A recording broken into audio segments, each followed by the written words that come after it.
और चलिए अब सीधा लिए चलते हैं आपको महाकुंभ नगर, जहां आज बसंत पंचमी के दिन अखाड़ों का स्नान है। और ये तस्वीरें आपको महाकुंभ नगर से ही दिखा रहे हैं, जहां अखाड़े लगातार पहुंच रहे हैं स्नान के लिए।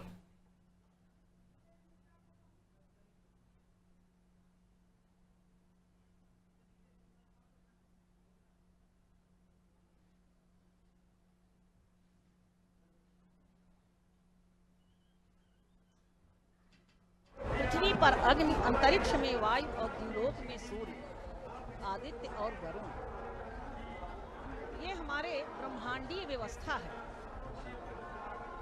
इसी हमारे पुरुष सूक्त में एक मंत्र है, जहां यह उल्लिखित है कि प्रजापति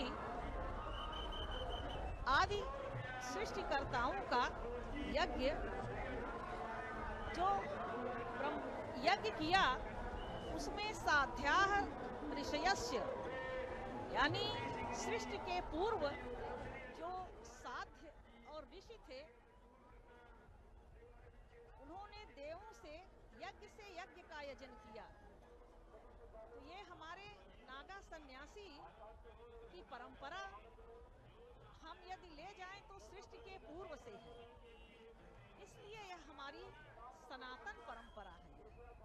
इसे हम आज की भगवत पाद ने, आचार्य शंकर ने पूरे भारत का भ्रमण किया और 8 वर्ष की आयु में जो उन्होंने अपने समस्त ग्रंथों को पी लिया, उसी के माध्यम से जब उन्होंने ये तस्वीरें आप देख रहे हैं, बसंत पंचमी पर श्रद्धालुओं की भीड़ उमड़ पड़ी है। अखाड़ों का स्नान है, एक एक करके अखाड़े जा रहे हैं स्नान के लिए। और ये सीधी तस्वीर आपको दिखा रहे हैं महाकुंभ नगर से। चेतना में जिस तत्व का चिंतन किया होगा, उसके माध्यम से उन्होंने 4 मठों की स्थापना की, जिसमें उन्होंने श्रेष्ठ विद्वानों तस्वीरें आप देख रहे हैं, जहां तमाम साधु संत स्नान के लिए मठों में भी जा रहे हैं। स्थापित किया। और आज अमृत स्नान है, अंतिम अमृत स्नान है। इसके बाद ये साधु काशी की तरफ रुख करेंगे, जहां महाशिवरात्रि पर काशी में फिर इनका जाना होगा। तो ये अंतिम स्नान है, अंतिम अमृत स्नान बसंत पंचमी पर। लगातार 2 दिन बसंत पंचमी मनाएगी, तो कल भी काफी लोगों ने स्नान किया और आज भी काफी सारे लोग स्नान कर रहे हैं। ये तमाम अखाड़े हैं जो एक एक करके 13 अखाड़े हैं जो एक एक करके पहुंच रहे हैं। नीतीश हमारे साथ जुड़े हुए हैं इस वक्त। नीतीश, कितने अखाड़ों ने अब तक स्नान कर लिया और अभी कौन सा अखाड़ा है जो स्नान के लिए जाता हुआ दिखाई दे रहा है? हम सवारी देख रहे हैं, उनकी रथ निकल रहा है। बिल्कुल पारुल, जैसा कि जानकारी मिली उस हिसाब से हम आपको बता दें कि ये जो सबसे आखिरी समय निर्धारित था, उसके हिसाब से पंचायती निर्मल अखाड़ा है, जिसका समय निर्धारित था। और ये 2:25 पर त्रिवेणी संगम पर स्नान करेगा। इससे पहले तमाम अखाड़े ब्रह्म मुहूर्त के समय से ही अपने निर्धारित समय से वहां पर निकल चुके थे। उसमें महानिर्वाणी अखाड़ा, निरंजनी अखाड़ा, यूना अखाड़ा और किन्नर अखाड़ा के तमाम और भी जो अखाड़े थे वो वहां पर पहुंचे थे। और सबकी जो पहले से टाइम शेड्यूल निर्धारित किया गया था, उसी के अनुरूप वो लोग वहां पर पहुंचे थे। और हर अखाड़े को लगभग 35 से 40 मिनट का समय दिया गया था। एक विहंगम दृश्य दिख रहा था वहां पर, अखाड़ों में जो हुंकार दिख रही थी और खासकर सबसे ज्यादा आकर्षण का केंद्र बन रहे थे नागा साधुओं का जो वहां पर अखाड़ा निकला, क्योंकि उसमें नागा साधु न सिर्फ अपने युद्ध कला का प्रदर्शन कर रहे थे, बल्कि वह नृत्य भी कर रहे थे और ध्वनि रमाकर महादेव का उद्घोष करते हुए पूरे स्थान को जो स्थल था उसकी पूरी तरीके से भक्ति में माहौल उन्होंने बदल दिया था।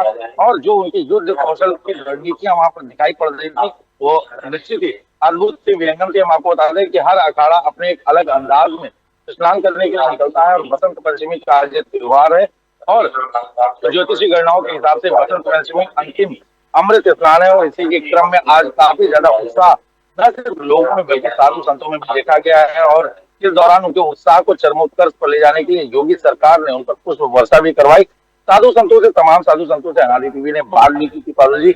उन साधु संतों को साफ तौर पर कहना था कि जिस प्रकार से मौनी अमावस्या के दिन घटना घटी थी, उसके बाद से प्रशासन ने और खासकर योगी सरकार ने जिस तरीके से एक बार फिर से वापसी की है और जिस तरीके से व्यवस्थाओं को चाक चौबंद किया है, तो तमाम तारीफी की। फिर चाहे वो कैलाशानंद गिरी जी महाराज हो या फिर जो भी महाराज थे जिनसे अनादि टीवी ने बात करने का प्रयास किया, जिनसे उनसे बात की, उन्होंने साफ तौर पर कहा जितने भी अखाड़ों ने स्नान किया उन्होंने कहा कि निर्बाध तरीके से वो संगम तक पहुंचे, किसी प्रकार की कोई समस्या नहीं हुई। ये जो तस्वीरें थी जिस प्रकार से सकुशल अमृत स्नान अपने पूरी तरीके से समापन की ओर अग्रसर है, जिसके अंतर्गत अंतिम स्नान की तस्वीरें भी अनारे टीवी के माध्यम से लगातार लोगों को दिखा रहे हैं।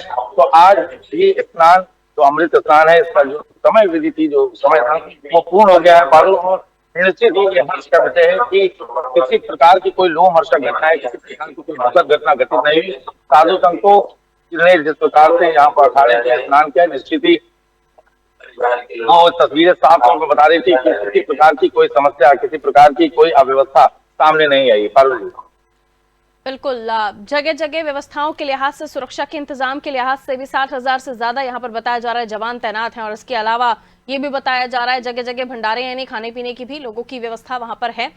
कई तरह की चीजें, बहुत सारी चीजों को हम देख रहे हैं। इस बार निगरानी रखी जा रही है और तमाम व्यवस्थाओं को परखा जा रहा है, देखा जा रहा है। और देर रात से ही मुख्यमंत्री खुद निगरानी रखे हुए हैं लखनऊ से वॉर रूम में, तमाम व्यवस्थाएं हैं। उसके अलावा साधु संतों का ये पहुंचना, और जब बीच बीच में साधु संतों से भी बात होती है तो वो ये भी कहते हैं कि तमाम व्यवस्थाएं उनको बहुत अच्छी लग रही हैं और आज की व्यवस्था से वो ज्यादा खुश नजर आ रहे हैं।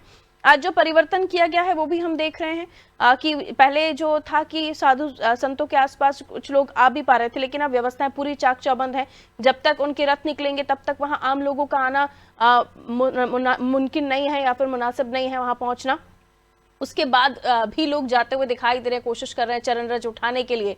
और क्योंकि ये कहा जाता है कि जो अमृत स्नान है, अमृत स्नान पे साधु संत जब स्नान के लिए जाते हैं तो कहा जाता है कि स्वयं ईश्वर इन साधु संतों के रूप में स्नान के लिए जा रहे होते हैं। इसलिए पब्लिक भी, जो आम जनता है, श्रद्धालु है, वो भी चरण रज लेने के लिए दौड़ रही है। नितेश, क्या बताएंगे उस नजारे के बारे में?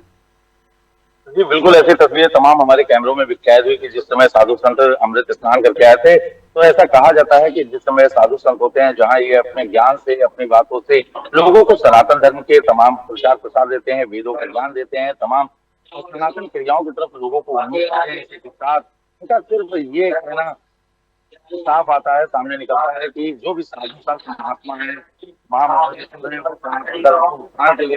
करते हैं और सनातन धर्म को जगह जगह पहुंचाने के लिए शिक्षा दीक्षा के माध्यम से कार्य करते हैं। तो साधु संतों के में जो है माना जाता है कि तमाम ऐसे साधु संत हैं जो साक्षात ईश्वर का माध्यम बनते हैं। और ये शिक्षा प्रणाली के तहत ये माना जाता है कि वो गुरु हैं, इनके माध्यम से ईश्वर तक संवाद स्थापित किया जा सकता है। तो कहीं ना कहीं जो भक्तगण है वो साक्षात ये मानते हैं कि त्रिवेणी है, संगम है, संगम की धारा के बारे में कहा जाता है। यहाँ पर किस रूप में देवी और देवता आकर स्नान कर जाए, मेरा कोई भरोसा नहीं होता। साधु संतों की बात की जाए तो संन्यास ये रहते हैं, एक कठिन तपस्या करते हैं और जिन हित के लिए एक बड़ी तपस्या करते हैं, ऐसे में उन्हें ईश्वर सदृश माना जाता है।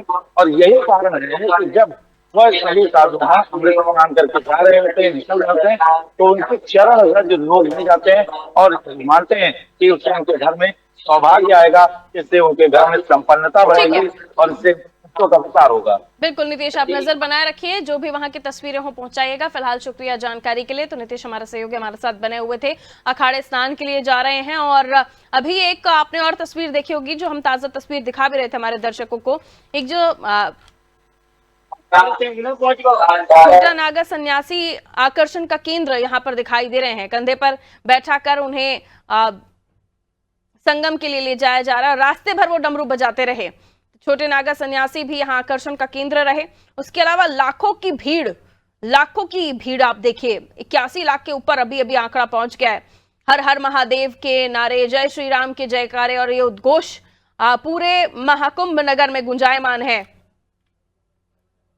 नागा सन्यासी घोड़े पर सवार होकर अमृत स्नान के लिए निकले। एक सन्यासी ने अपनी जटाएं खोलकर भी दिखाई हैं। तो ऐसी कई सारी तस्वीरें हैं। और इधर मुख्यमंत्री लखनऊ से वॉर रूम में खुद निगरानी बनाए हुए हैं। देर रात 3 बजे से वो एक एक चीज को खुद मॉनिटर कर रहे हैं।